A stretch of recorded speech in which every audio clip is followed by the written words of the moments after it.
poem right while slapping at crazed insects, continually dropping the plastic ever-ready flash body, having been eaten by insects now for 4 days. You can't take it no more. I'm working my way home, and it was too infested to even fish. And I'm getting sick, and I pull my pants down and pick 7 ticks off my hip, and my ass gets attacked by a cloud of mosquitoes. And I ache so bad, I think I might throw up.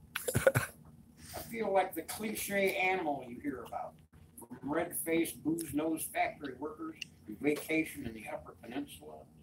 They get you to ask, hey, I hear the insects get pretty bad up there in Michigan. And they invariably say to you, yes, boy. Why, I've seen deer and other wild animal run crazy out of the woods and into the road and get sick and actually die before your very eyes, all covered with flies. They just couldn't get away from it. Don't go up there, boy, in bug season.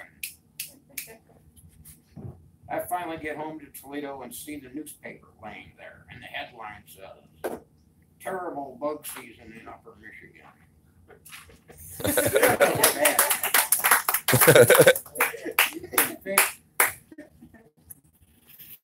I put on clothes and gloves and a wool hat.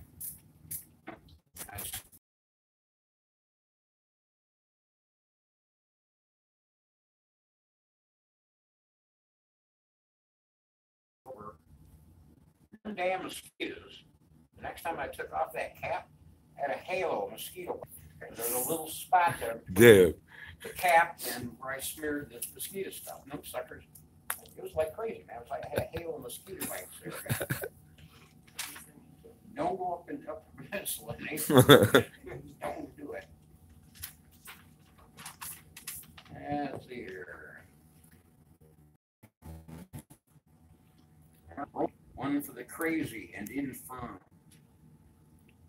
Sometimes you're impossible. Other times you're impossibly. Roll the dice. I'll take either one. Heads or tails. Bet on the coin that lands on its edge. Big winnings. Maybe I can buy a pair of glasses for the blindness in my eyes. Some kind of correctovision, and everything will be magically okay. Aha. Better that you spend money on sleeping pills to suppress the vagrants of nightmare. Those fake henchmen with real hammers.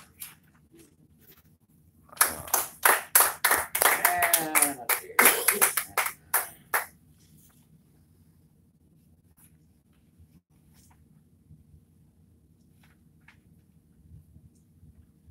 All right, here's I'll just read this one here because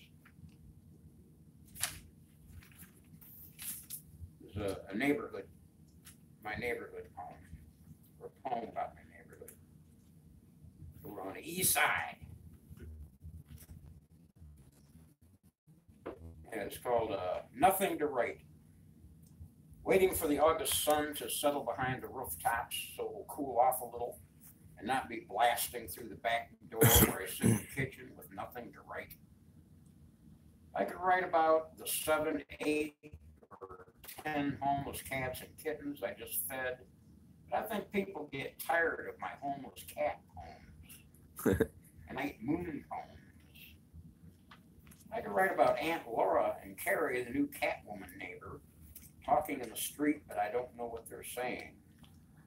In fact, I just took a gander out the front door and they are gone.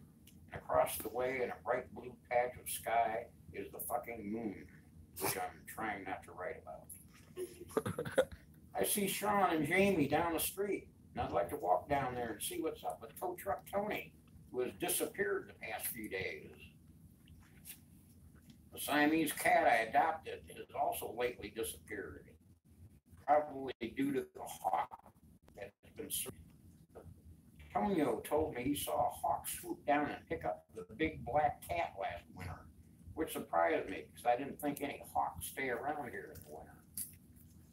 The big black cat, who was a neighborhood bully, must have went nuts and fought back because the hawk dropped the cat, who survived with head wounds and a broken front leg.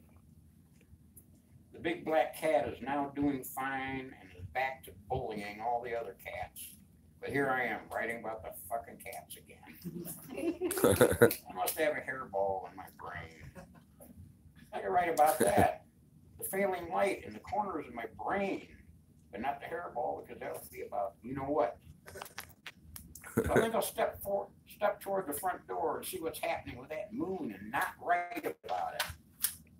It's egg-shaped and very bright for this early in the evening, and I can see a face that looks like it was painted with watercolor or smudged charcoal. Not only that, but I just looked at it again 20 minutes later. The smudged face is still there, and the moon is still kind of egg-shaped, and the face looks like a salesman laughing at something that isn't necessarily funny. Cats in the moon. Sorry, I couldn't help myself.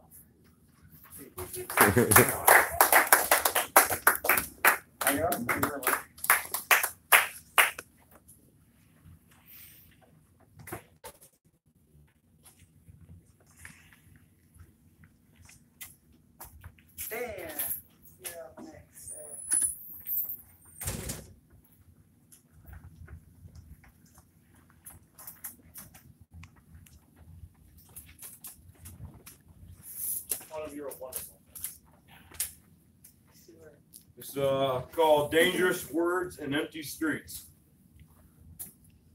The most brilliant minds of my generation have all been swallowed by corporate America. Yeah! Or buried alive in student loan debt.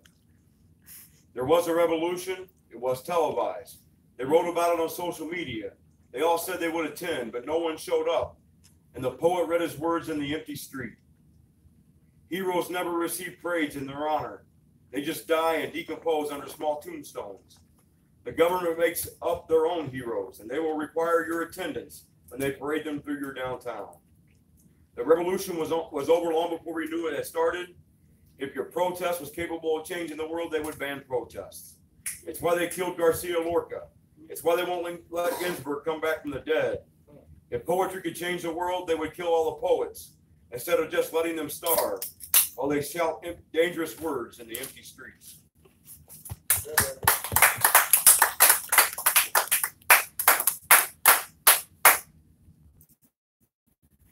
I still haven't bought a printer yet because fuck capitalism. This is called Because Patti Smith Wrote Banzai, Banzai, Die.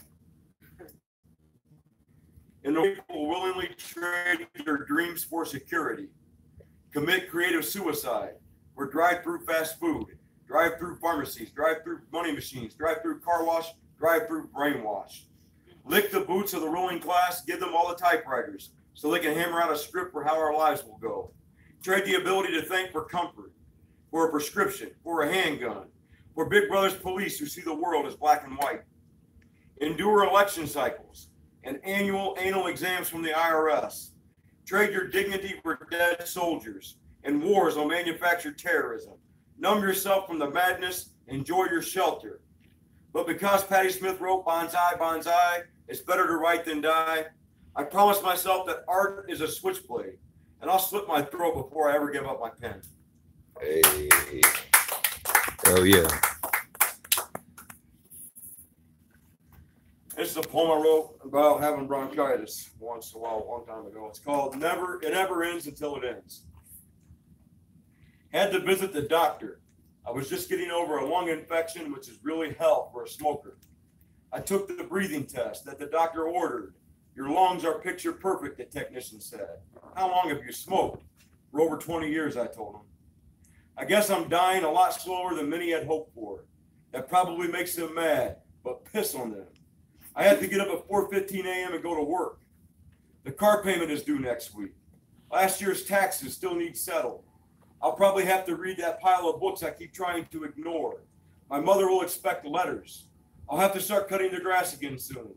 I'll hear more arguments about politics. I'll have to start exercising or buy bigger pants. I'll have to keep trimming my nails and getting haircuts. I'll have to look at this face every morning in the mirror. I'll have to keep taking my multivitamin and my antidepressant. I just lit today's fourth cigarette, and I'm already tired, thinking of all the breathing that I have to do. Yeah.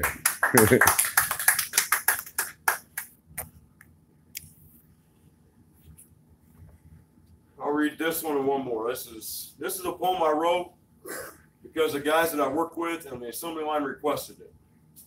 It's called Ode to Fine Asses in Yoga Pants. Yeah.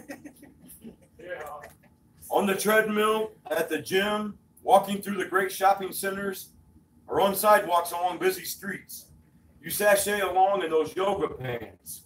Lord, those yoga pants. Turning heads, breaking necks. Got us tripping over our feet like the drunk fools we are, trying to dance on the uneven dance floor of life. Hey girl, how you doing? Hey baby. That ass should be in music videos. That ass should launch 1,000 poems. That ass has caused more men to offer their soul to the devil than anything else since the invention of paper money. Hips sway back and forth. That ass, Lord, that ass, goes up and down. Someone ought to write a poem about that fine ass in them yoga pants. Amen.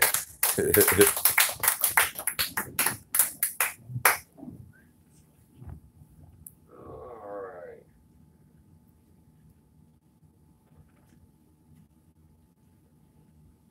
This, might have read it once before, I can't remember, but it's called Genetically Modified Jesus. I love that title. Maybe it's because semi-trucks made cowboys obsolete, that none of the radios play country music anymore. These are the things I think about when I'm stuck at work and my mind gets to wondering.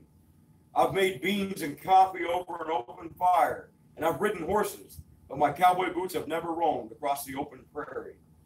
That doesn't stop my gypsy soul from craving the blue twang of a sad western tune.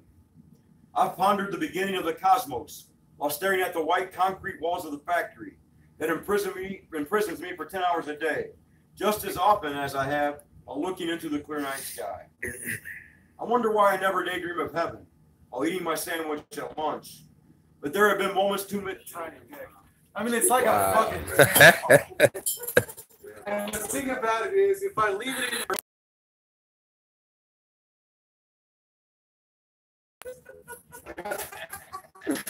What? a few poems for you. This that came out of my pocket. We'll pay you for the story. It's called 10-Yard Pole.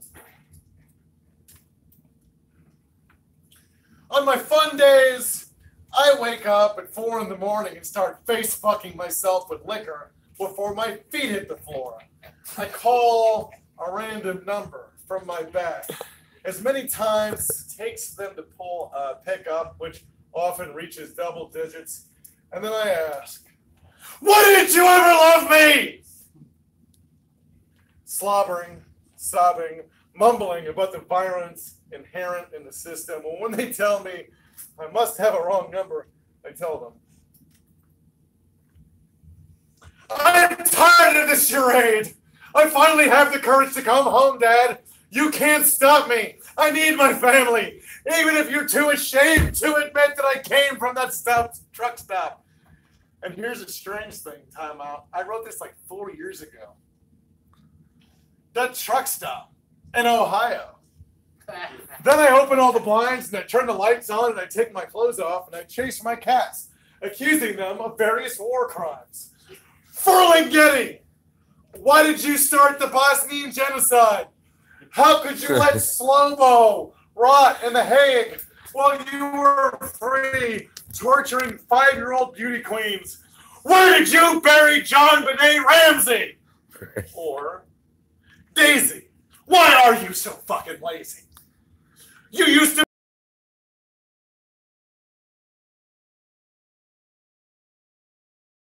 when you used to kill pigeons and airmail them to PETA with return address.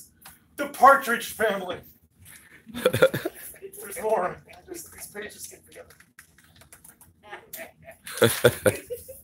When my cats have burrowed into places my fat head won't fit to find them, I move on to vacuuming the grass behind my apartment or watching instructional videos about colostomy bag maintenance. Or I get to writing letters to the mayors of rural small towns about how fiscally irresponsible it is to be harboring Gertrude Stein's poltergeist, who, by the way, once prolapsed my anus with a dong she calls.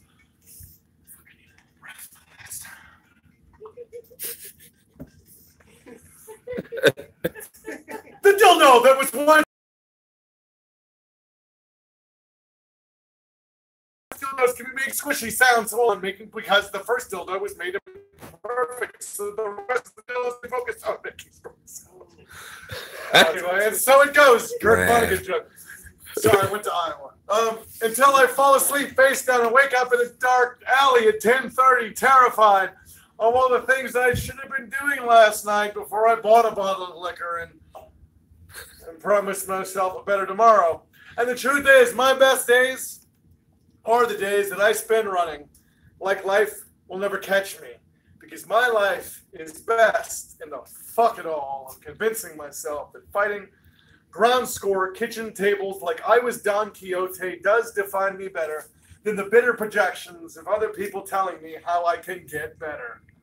My best days are the days, the abandon of being myself, which is a deranged, diseased, psycho shitstorm, gives me the peace I must rob the world of. Sorry, that was a shit show. See, this is why this poem has never ended up in any of my books. It's fun, though. All right. I hate Bud Light, so I'm drinking it.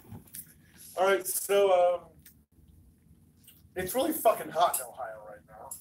And I didn't think this would ever happen. When I moved from Kansas City, I left my air conditioner there because it wouldn't fit in my car in that, like masturbatory one carload move thing. And I was like, it's fine. I'll come back at the end of June. It'll never get above 90. Well, it did for 6 days. I'm fucking around. And here's a love poem to that air conditioner, sort of. It's called "This Hell Has Got Me All Hot and Sweaty." It's actually a love poem about my life in the 2 days before I bought the air conditioner. My life is a fucking country song.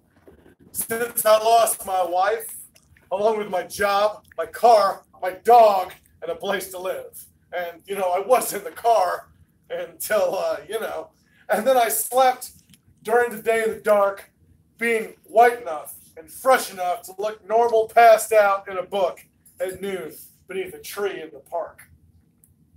I take the bus to work, toting around an obscene backpack, acting more suspicious about it than I needed to, hiding it in a back alley a few blocks from the scrapyard, spending lunch in the bathroom, pretending I wasn't just drifting till the disbelief wore off. And now I'm finally settling into this shitty apartment, and the fact that I hate it and everything, and I'm drinking generic gin and writing this dirge because I have to. And it makes me feel like I got done shitting Dungeons and Dragons dice, and now I want to play with my sick satisfaction. And it's awful hot in here, because I like not feeling the breeze and boiling instead with wishes I know that I wouldn't want anyway. It's the end of the poem. The fact that she didn't want to clap is probably a message. This is another poem that never got published for a reason.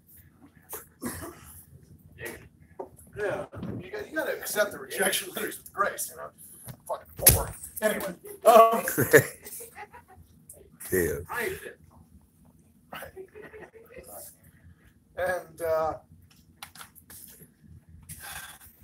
backstory on this poem.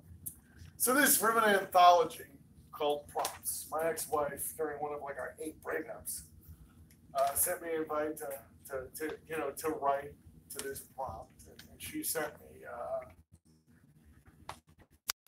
I think it was Gutters and Graves, right? And the editor, co-editor on this was this woman that I hated, who once told me that if you keep acting like this, it's going to ruin your career. And I was like, I'm a fucking poet. The only career I have is welfare. So, the poem's called Going Home. She told me, if you don't quit living like, they're going to kill you for it, and then it's if the living don't kill you first. So as proof of prophecy, I took it as a compliment and told her to take a seat on a table saw. I told her shattering the dreamscape of an enslaved society is the exact opposite of a social call. And I'd always thought that the scars were the prize. And good resume builders for that job I'd always been looking forward to in Hell's management training program.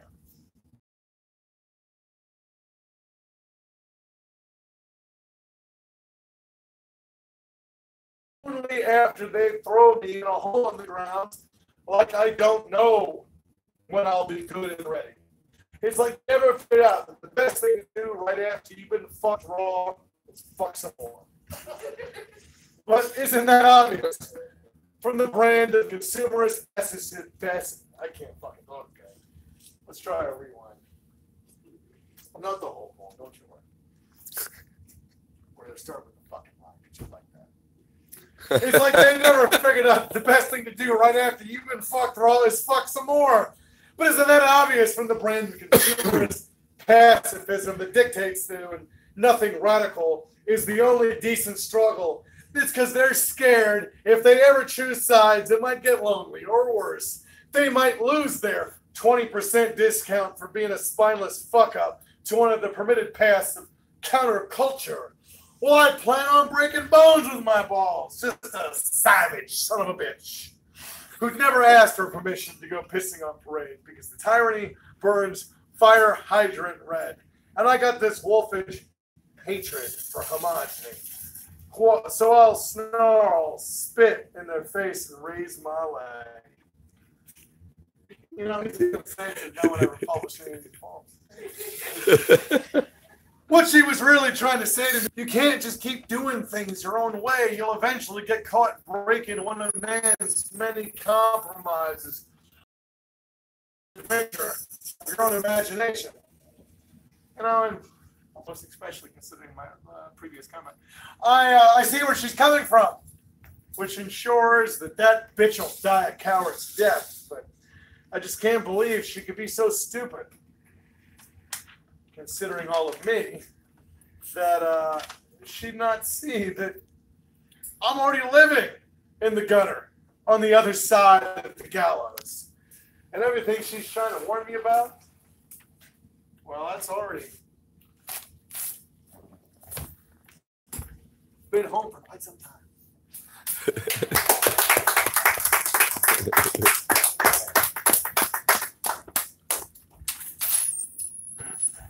Incomparable and sorry, I love living poems everywhere. Way back home. All those peace things poems. All right, next up, we have Fred. Fred. Fred.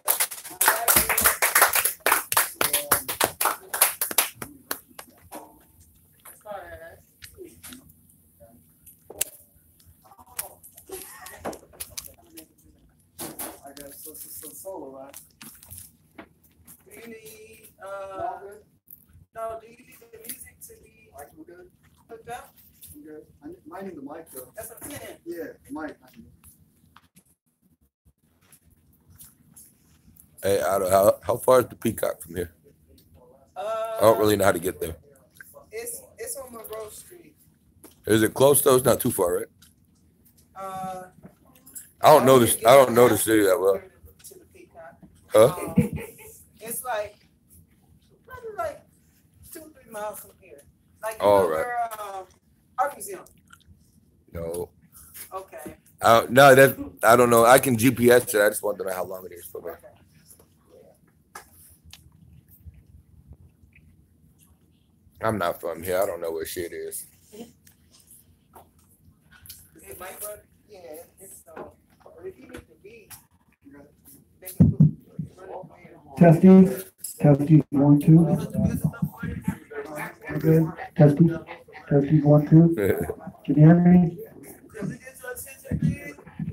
Do, re, mi, fa, sol, la, ti, do. That was horrible. Hi, my name is Fred Whirling Jr. My musical name is Sporadic. a lot of names and a lot of personalities, but a lot of talent. And I want to share you my talent and my range of music. I've been coming here a couple times, and I would write poems like on my way to here and never really give it much thought because I just wanted to be around some creative people. And the last 2 months I haven't done nothing. I just been playing video games and really sulking. And I thought about something, you know, and I've been really, I snapped out of it. I got in a really good creative vibe. And I looked at Stormie's post, and she was like, well, 2 weeks ago, she was like, I want you guys to bring it. And unfortunately, it didn't really work out last week because no one showed up. We had another engagement or whatever. But a couple days ago, I started writing, and I wanted to write something good for tonight. And I wanted you guys to feel where I'm at. The creative flows are here. And I really wanted to get some other...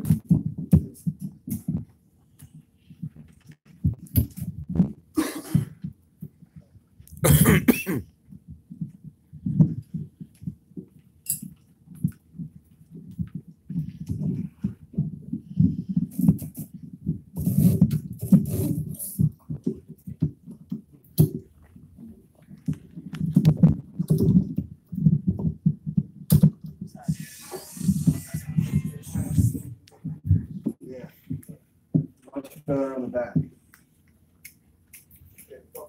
Well, like I was saying, I wanted you guys to kind of feel me. I wanted you guys to feel my pain, and I wanted to express myself for real this time, not just fucking bullshit like I've done my whole life. So I really felt hip hoppy the first song I started to write for tonight. I'm not really a hip hop guy, but actually I am. It's all poetic, man. So I'm an old school kind of guy, so I went to an old school beat. This is the first beat that I found, and I wrote a song to it. It's, you know, a lot of the stuff isn't complete until it's like, you know, on a tape or something, but I just want you to hear it. The instrumental is called I Am.